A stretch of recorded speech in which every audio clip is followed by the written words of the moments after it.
लाग्रा आरो आं बेनि फिसायनि मुं लाग्रा। फैलौ फैलौ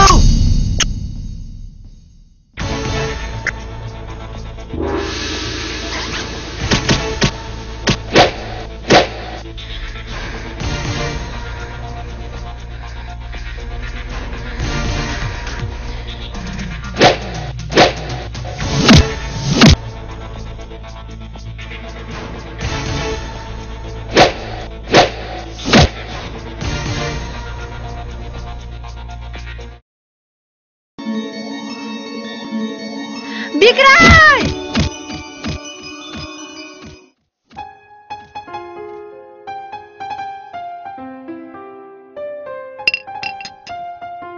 फैसालि थौ जोंहा हगार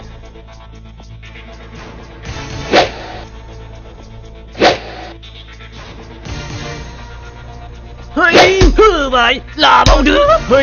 नै साला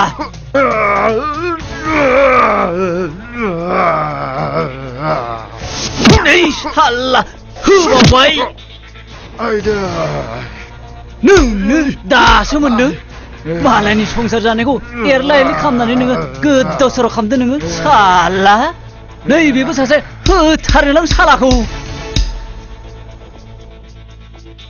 साला दासो मोनदों आं साला आंखौबा साला सोबाना थै हाबलाय होदोंमोन नोङो दालाय साला नों दाना थैथायथारना था साला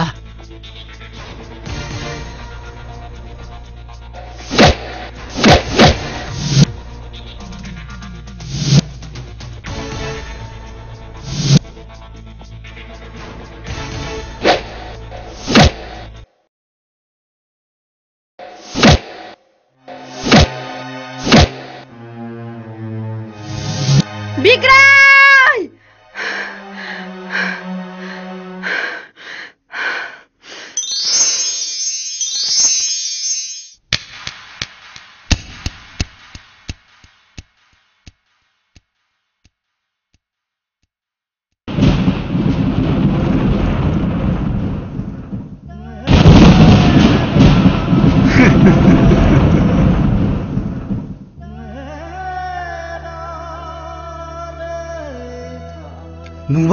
नुबाय दा नोंनि गोसोखौ बहा बोरो बिनो आंखौ मोजां मोननायालाय आरे बियो दानि बर' आइजोसो लाइमोन बैसोआव बयबो खनसेखौ गोसो होसारनानै मोजां मोनलायो नाथाय जुलिखौ सानै हयैसो खालामनाय जायो जाथि खुरमा आखल गियान धोन दौलत गासिखौबो नायनानैसो जुलि हरनाय जायो नाथाय मा मुलाम्फा बिनि बिफाया बिखौ आंजोंमोन बे समाव आं सासे बेखारमोन बुंदोंमोन गावजों समान नखरनोसो हरगोन होननानै नाथाय दा हरदों आंनिख्रुइ बेखारसिन मानसिनोसो बुरबगा ओइ फाग्ला बियो नोंखौल' मोजां मोनो नोंखौल' बिनि गोसो आरो आखल गियाना सैथो आरो साफा बेखौ आंसो नुयो नों नुवा नों फोथायनायाव सैथो दं फोथायोबा अन्थाइ थाफाखौ सिबिनानैबो इसोरखौ मोननो हायो ओइ फाग्ला नों फोथायगोन ना फोथाया बुं सिरि थाखो मानो नों फोथायाथ' फोथायमाराना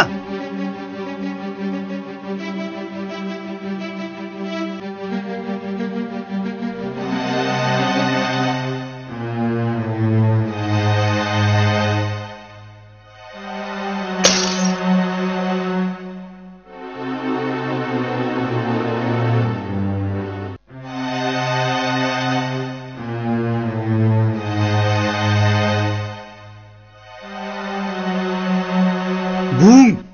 बेखौ नुदोंना बियो मोजां गाज्रि जेबो मोनथिया बुं फोथायगोन ना फोथाया नों फोथायाथ' नों फोथायमाराना फोथायाथ' ओइ बिग्राय मा खालामखो रैसुमै Ayah, Bigray, nang makalam ka. मा खालामना लाखो बिग्राय साब आयौ Ada. Ada.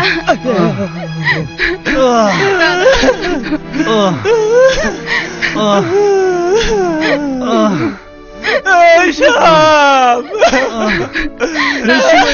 नों मा जाखो मानो मेगन नायजा नोङो रैसुमै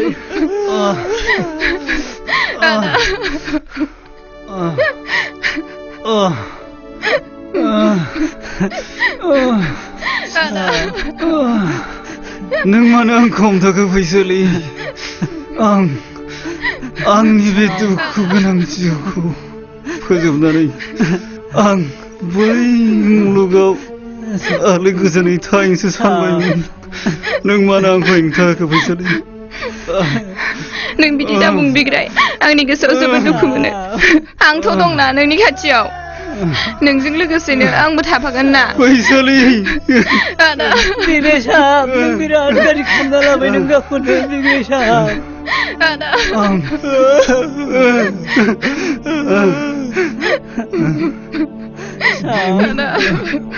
सैथोनि फोरमान बियो नाथाय सैथोखौ फोरमान होनो जेबो राहा गैया बे संसाराव जाय जेजोंखि गोसो थोला मानो आरो रादायजों नेनानै थानो होआ मानो खाफालाव जायखौ लिरदों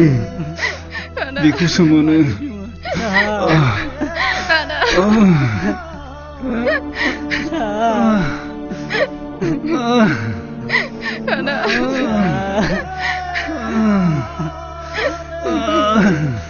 फैसालि थौ साबखौ हस्पिटालाव लांसै फैलाव नोंबो रैसुमैखौ लादो थौ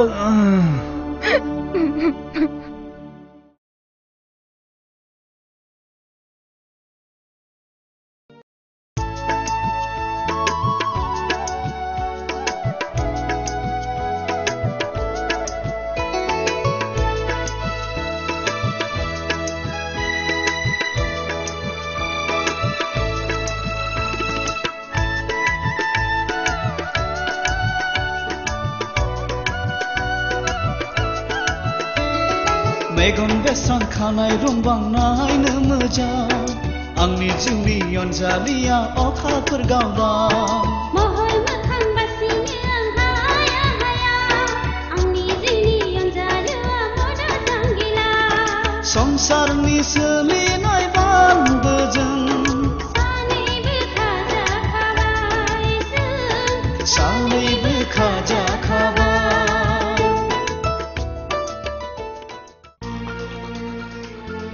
শব্দ ব্ৰহ্ম শব্দত থাকে জীৱন থাকে উশাহ নিশাহ তাল লয় আৰু গতি শব্দ সৃষ্টি হয় সৃষ্টিৰ অপৰূপ সৃষ্টিৰ মাজত শব্দ এতিয়া বাণীবদ্ধও হয় এনে অলেখ শব্দৰ সুসজ্জিত সমদল বান্ধি আপোনাৰ খবৰ বাবে শ্ৰাব্য কেছেট সিডি চলচ্চিত্ৰ আদি মাধ্যমৰ জৰিয়তে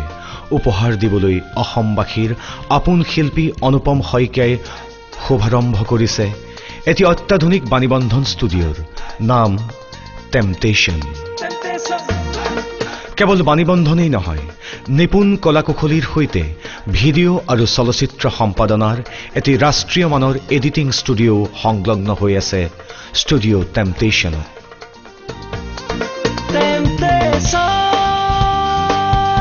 অনুপম বাণীবন্ধনৰ বাবে শব্দৰ প্ৰতিজন প্ৰেমিকৰ স্থায়ী ঠিকনা হয় ষ্টুডিঅ' টেম্পটেশ্যন যোগাযোগৰ ঠিকনা temptation studio' Aruna complex Rajgarh road Guwahati phone 9435013330